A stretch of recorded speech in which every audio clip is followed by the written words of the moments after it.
We are on the front line. We're dealing with tragedy every day. Our team given rare guided access. Whoa, what is happening here? Up close with the doctors and nurses treating a monster surge of patients. The young father of 6 telling his wife that he wasn't going to make it is one of the hardest conversations I've had. We're with one of their own who battled back from the virus. Tonight, Nightline, inside the hot zone.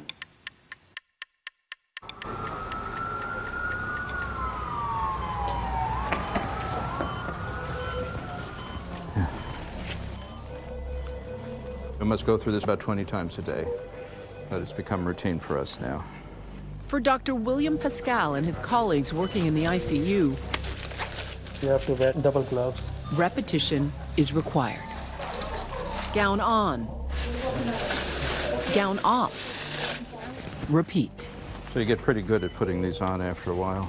They must change their protective equipment each time they check on a new patient. All right, let's go into our gentleman here. Let's look at the vent. Their unit at Maimonides Medical Center in Brooklyn is filled with people who are critically ill from COVID-19. Right now we have 22, and I think we're expecting 2 more. And there's no slowing down. Dr. Pascal, they need you over here, please. Okay, come, let's go. He's called upon to tend to a patient whose blood pressure and oxygen levels have dropped alarmingly low. Do you want a Neo squirt, KJ? So he tries a potentially life-saving intervention called proning. So we basically turn patients onto their stomachs.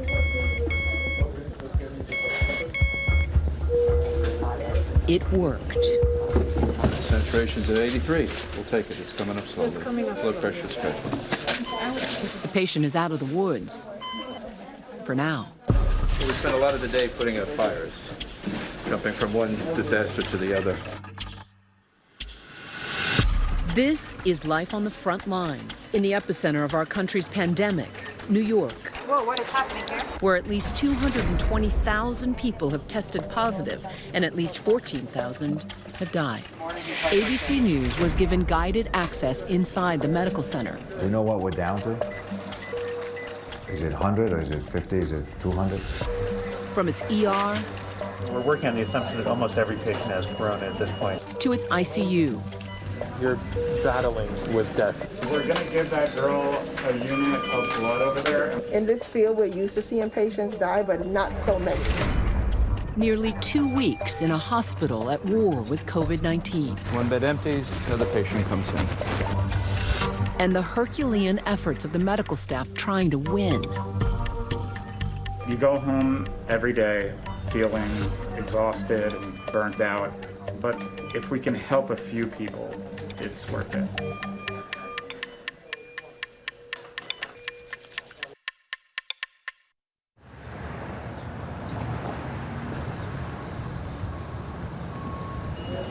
We initially, when this started, had tried to divide the emergency department between hot and cold zones and having COVID patients on one side of the department and non-COVID patients on the other.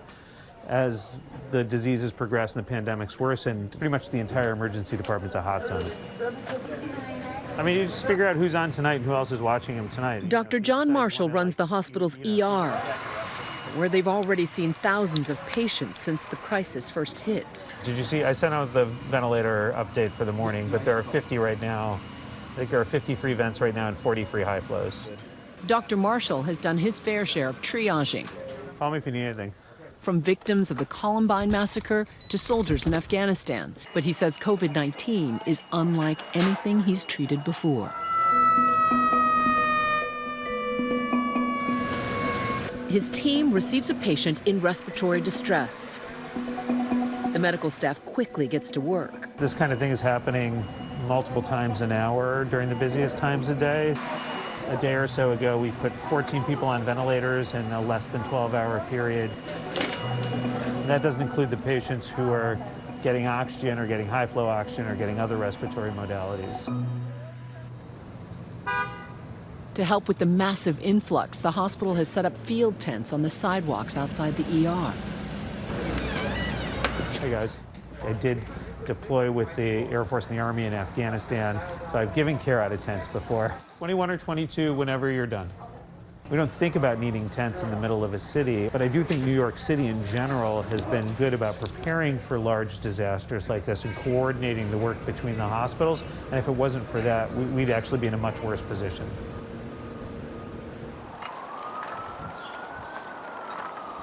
They've also put out a call for reinforcements. Early March, the numbers coming out of New York started getting very, very scary. Dr. Astrid Holland answered that call. She left her life in Salt Lake City to come work at Maimonides, where she had trained. Seeing friends and colleagues being affected by it, I felt as if I had to do something. If not me, then who else?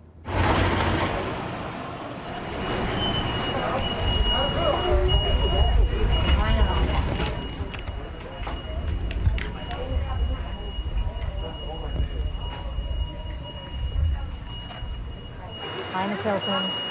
What's bothering you? You having this tightness in the chest? It started on Monday, and you were just sitting down when it started?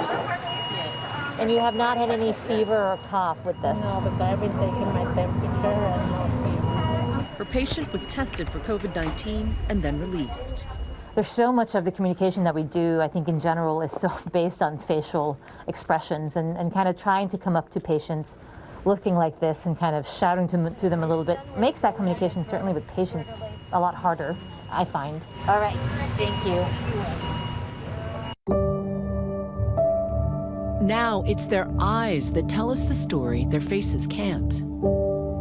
Eyes that are worried, tired, and feeling their own pain.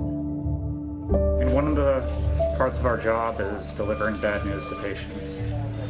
Honestly, it's one of the more psychologically exhausting parts of the job. Dr. Daniel Nicola practices anesthesiology. All too often these days, he's had to make the call no one ever wishes to make.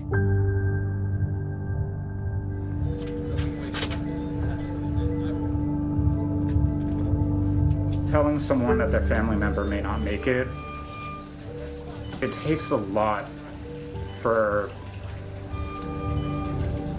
I don't know, it takes a lot for you to be able to, muster the strength. There are a lot of times that people get angry. There are some people that just accept it, and there are some people that cry. Okay. There's little time for Dr. Nicola to deal with his own feelings. Danny, we're gonna give that girl a unit of blood over there. He has to turn back to running the hospital's makeshift ICU. We are face to face with these patients who are breathing rapidly, coughing, and we need to place the breathing tube to properly oxygenate them and keep them alive, but that requires us to be directly over the face of the patient. So you can imagine today we got called about 15 or 16 times to do this. I'm afraid that I might catch it and that I might spread it to the people that I love. I am scared that one day I am going to miss something or not change my gloves or not wash my hands at some point and bring something home. So I am scared.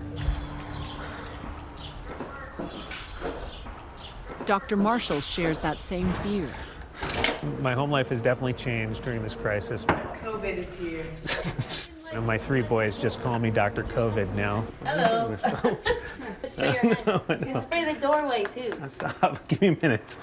The second I walk in the door, they immediately remind me that I can't go in the house more than 2 feet without stripping off all my clothes and hopping in the shower.